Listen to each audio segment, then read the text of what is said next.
reaksinya dia ketika saya kasih boneka anjing laut ya.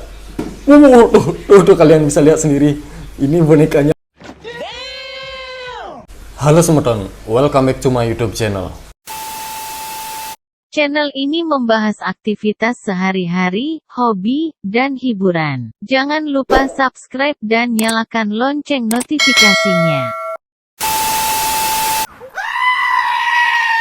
Jadi ini dia rednya. Ini red punya teman saya, Aji Purnama. Sebelum masuk tank berenang dulu di sini ya bro ya.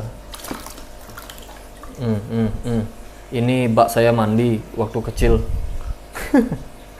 Mohon maaf Aji Purnama. Nah ini kalian bisa lihat bunganya, cabungnya itu banyak sekali di setiap bar, dan bunganya itu udah rontok.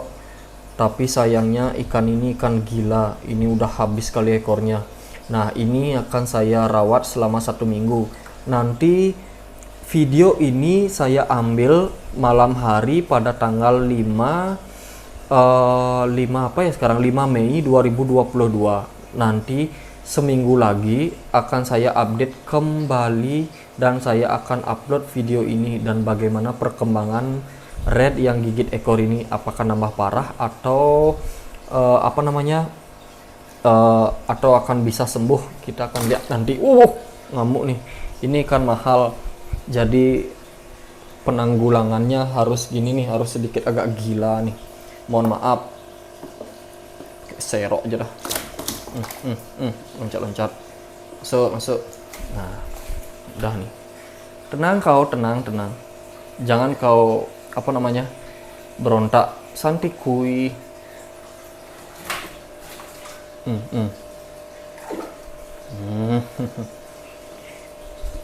Nah itu dia udah masuk. Nah ini dia. Woi, kalian bisa lihat sendiri, ngeri coy bunganya itu, tapi ekornya ini lebih ngeri. Nah jadi ini dia rednya. Oke, jadi pada video kali ini sesuai dengan janji. Nah saya akan membahas tentang cana maru yang gigit ekor. Nah kebetulan waktu ini kan saya sempat update di sosial media saya di Instagram. Saya punya YS size-nya 28 cm kalau nggak salah ya. Itu baru beli sekali, baru 3 hari di sini gigit ekor parah sampai compeng-compeng. Tapi sekarang syukur dia itu sudah sembuh. Ini dia YS yang saya maksudkan tadi. Ini yang gigit ekor tapi sudah sembuh. Ini udah sebulan yang lalu kalau nggak salah gigit ekor, tapi sudah sembuh. Ini sudah sempurna sekali ekornya. Tapi minusnya, mentalnya itu pasti akan drop jika kalian menggunakan cara treatment cana maru gigit ekor seperti yang saya lakukan ini. Nah, jadi seperti ini pembentukan mentalnya agak lama, tapi semoga aja mau nih. Pasti mau sih kayaknya. Ini dia udah mau berenang sekarang. Dari yang awalnya mojok terus di pojokan di dasaran pasir. Nah, untuk penanganannya sendiri hampir sama dengan yang saya terapkan sekarang di rednya ini. Nah, kebetulan waktu itu kan si YS itu kan sudah sembuh. Jadi saya masih penasaran nih, apakah metode itu akan berhasil untuk ikan lain. Nah, kebetulan ikan ini saya pinjam di teman saya karena dia sudah nyerah karena gigit ekornya parah sekali nih waktu ini, sampai ke pangkal ekor gini, puntung sampai robek, tulangnya itu udah hilang sekali. Nah sekarang ini sudah tumbuh walaupun baru setengah. Nah itu kalian bisa lihat sudah tumbuh, sudah tidak digigitin lagi sama dia karena dia sudah agak tenang sekarang. Tapi nggak sih tenang ya, ini matanya menghitam, agak mentalnya ini agak drop. Nah karena sedikit sharing ya, karena waktu ini kan saya sudah pengalaman punya ikan gigit ekor, terus saya tambahin sekat, saya kasih pasangannya di samping biar dia nggak ingat sama gininya, nggak ingat sama ekornya. Tapi tetap aja gitu, suatu saat dia pasti akan muter-muter kembali. Saya juga sempat pasangin cermin di kedua sisi, sama juga itu bisa membuahkan hasil dalam waktu beberapa hari, tapi nanti nextnya itu pasti dia itu akan gigit ekor kembali. Tapi syukur-syukur mau juga sembuh. Nah makanya saya nyari cara cara lain lah istilahnya.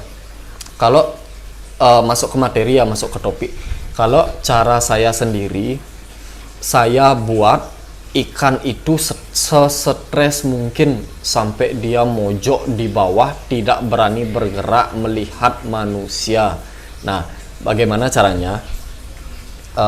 Saya sih agak ekstrim ya. Saya pindah-pindah tank dia. Kalau pada saat pindah-pindah tank itu ikannya tidak mau stres, kalau saya dalam satu hari itu bisa sampai 5-8 kali pindah-pindah tank. Pindah tank putih, pindah tank hitam, biar gimana caranya biar dia stres lah istilahnya. Tapi ada kelemahan, gimana ya tak bilang ya, susahnya bikin ikan itu stres ketika ikan itu sudah mempunyai mental yang barbar sekali. Contoh seperti ini 1 hari 1-2 hari saya terus pindah-pindah tank, udah lebih sampai 20 kali pindah-pindah tank. Pada saat pindah-pindah tank dia itu flaring, udah gitu nabrak-nabrak kaca. Ini ikan galak sekali. Ini pantas, ini rencananya mau diturunin kontes sama teman saya karena bunganya ini masih di kelas progres, masih di bawah 20 cm. Ini bunganya udah oke sekali, ada di setiap bar. Cabungnya ini dulu banyak sekali, tapi minusnya itulah gigit ekor, makanya dia pasrah juga. Terus saya iseng-iseng pancing ikan ini dengan boneka cana yang agak besar ya. Bukan boneka cana sih, ada boneka kayak beruang. Nah kayak gini, nanti ikannya takut nanti. Nah boneka anjing laut kayak gini. Nah ini yang saya pakai, dia takut nanti biar nggak dia lompat-lompat. Nah itu saya dapatkan di rumah teman saya karena katanya boneka udah dibuang. Saya iseng tuh bawa pulang, baru saya kasih dia boneka anjing laut itu ke hadapannya dia. Dia langsung loncat-loncat, matanya menghitam, sisik kepalanya itu sampai gini sampai lepas-lepas karena nabrak ke batu, nabrak ke atap atasnya. Ini kan kawat ya, sampai stres parah. Nah jadi syukur nih saya menemukan cara bagaimana membuat cana red maru ini stres, karena sudah saya pindah-pindah tank, mentalnya itu tetap aktif. Nah ini kan aktif nih, padahal nih ngedrop nih, kepalanya masih agak takut-takut pada saat melihat boneka, tapi mentalnya itu masih pemberani sekali, nggak pernah takut dengan yang namanya tangan. Jadi syukur saya mempunyai atau menemukan cara buat ikan ini drop. Nah jadi pemikiran saya ketika kita memanjakan ikan yang gigit ekor, kita kuraslah pasirnya, kita kuras, airnya kita pendekin, kasih filter, kita manjain dia. Sama seperti anak kecil, semakin kita manjain dia, semakin dia akan merengek-rengek. Nah itu yang menjadi acuan saya. Sama juga seperti ikan, kalau saya kerasin dia sampai dia takut dengan saya, otomatis pasti dia cepat akan nurut. Nah jadi seperti itu. Kalau anak kecil kan juga gitu, kalau terus dia merengek-rengek, kita ikutin ikutin kemauannya dia, terus dah menjadi-jadi. Nah sama seperti ikan, terus dah semakin muter-muter, semakin gigit ekor. Nah jadi seperti itu. Ini segala cara sudah saya coba, baik diisi daun ketapang semua, airnya pendekin biar dia nggak bisa lihat ekornya, malah parah dia, marah loncat-loncat. Nah itu syukur saya ketemu cara ini, cara gila. Ini hanya untuk orang-orang gila ya. Teman saya sampai nggak nyangka juga, sampai ketawa-ketawa kok bisa cara seperti ini berhasil. Nah untuk si red ini sudah lumayan berhasil karena ekornya kan sudah lumayan tumbuh, dan dia juga tidak terlalu agresif melihat ekornya karena kemungkinan dia stres ya, karena kalau dia stres tuh dia kebanyakan ngumpet di batu. Nah itu itu salah satu cara saya buat dia sesetres mungkin. Nah kalian bisa lihat sendiri di sana dia ngumpet karena ketakutannya dia. Nah untuk pakan sendiri, menurut saya pribadi nih ya, percaya nggak percaya, Kalau ikan gigit ekor itu usahakan jangan dikasih dulu selama 1 bulan itu pakan hidup. Nah, jangan dikasih pakan hidup. Kasih aja maggot kering yang tidak isi campuran, maggot polosan itu, maggot kering atau enggak pelet. Kalau saya di sini pakai pelet sankoi yang spirulina itu, karena ikan gigit ekor itu kan kemungkinan besar ikan yang alergi ya. Alergi sama juga kayak manusia. Manusia kan juga ada alergi karena pakan ini, karena pakan itu. Karena 70% yang saya pantau ikan gigit ekor itu penyebab utamanya karena dia itu dipus pakan hidup atau pakan pelet, pakan ini, pakan itu, karena kipernya itu terlalu berambisi pengen ikannya bagus, jadinya malah gigit ekor. Jadi seperti itu. Untuk settingan akuarium sendiri sih saya tidak terlalu berpengaruh ya menurut saya. Mau kalian pakai background putih, mau kalian pakai background hitam, mau kalian pakai lampu terang, lampu yang agak gelap, itu bebas terserah kalian, itu tidak berpengaruh menurut saya. Tapi untuk trik ini yang penting pada dasarnya ikan itu kalian buat se-stres mungkin. Tapi ingat harus tahu batasannya, karena lihat juga kondisi ikan. Jangan ikan udah stres kalian terus buat stres, nanti ujung-ujungnya ikan tersebut takutnya mati. Nah, kalian biar nggak nyesel ngikutin cara bodoh ini, saya bilang nih cara orang-orang bodoh nih, tapi ya lumayan lah menurut saya berhasil. Nah, jikalau nanti ini kan udah setengah nih, udah saya bilang lah setengah ekornya tumbuh.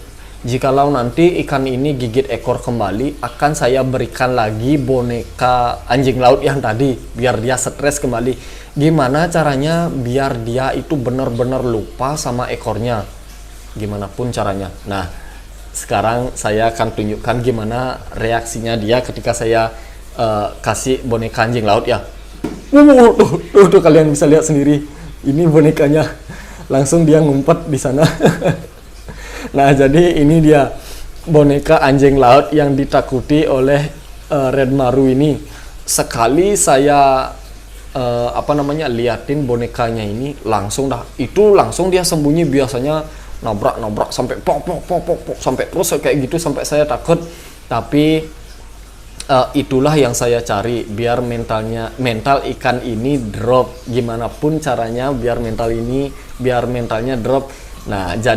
Nah, kebanyakan kan dia diam seperti itu, otomatis jika dia diam seperti itu, dia tidak akan berani berenang lalu muter-muter. Jadi itu yang saya terapkan, bagaimana cara mencegah ikan itu agar tidak gigit ekor kembali. Nah, ikan ini akan saya update kembali kurang lebih 2 minggu lagi ya, 1 minggu 2 minggu lagi, kita lihat perkembangan ekornya itu seperti apa. Semoga aja ini membuahkan hasil. Nah, bagi kalian yang memiliki ikan gigit ekor, kalian itu jangan pantang menyerah. Kalian itu harus mencoba segala cara. Banyak cara yang sudah di-share di YouTube tentang bagaimana cara cara agar ikan itu tidak gigit ekor, dengan cara pasang kaca lah, pasang sekat lah, diisi lawan jenisnya atau apa. Lalu ada yang waktu ini saya lihat botol air yang diisi air dalamnya langsung dicemplungin di sini dan diisi wave maker atau penembak arus, kan botolnya itu ngambang sambil gerak-gerak. Nah, itu bisa mengalihkan fokus ikan agar tidak gigit ekor. Jadi kan fokusnya dia kan ke botol-botol yang ngambang itu. Ada juga seperti itu caranya. Dan untuk cara yang saya terapkan ini agak ekstrim. Saya berpacu agar mental ikan yang gigit ekor itu drop, supaya dia itu lebih lebih takut untuk berenang. Nah, jadi ikan yang gigit ekor itu semakin dia senang berenang, semakin dia akan berputar-putar kayak komedi putar, nyari-nyari ekornya. Nah, kalau seperti ini kan aman, dia diam, takut ekornya itu bisa tumbuh, nggak digigitin, otomatis pikirannya itu pasti siok. Apa itu tadi ya? Saya takut, otomatis pikiran terhadap ekornya itu udah hilang karena rasa ketakutan yang tadi. Itu sih yang menjadi acuan saya menerapkan pola treatment seperti ini untuk cana yang gigit ekor. Nah, jadi itu tadi sharing saya. Kalau kalian mengikuti cara saya ini, harus benar-benar diperhatikan mental ikannya supaya tidak drop sekali. Karena resiko ketika kalian menjalankan treatment seperti saya itu mental ikan pasti akan drop. Kalau udah ekornya tumbuh sempurna baru saya melatih mentalnya, kalau itu pun kalau dia nggak gigit ekor kembali. Nah jadi seperti itu. Nah cukup sekian mungkin video kali ini, nanti akan saya update selanjutnya. Semoga aja membuahkan hasil. Bagi kalian yang mempunyai channel gigit ekor, semangat, jangan pantang menyerah. Semoga berhasil.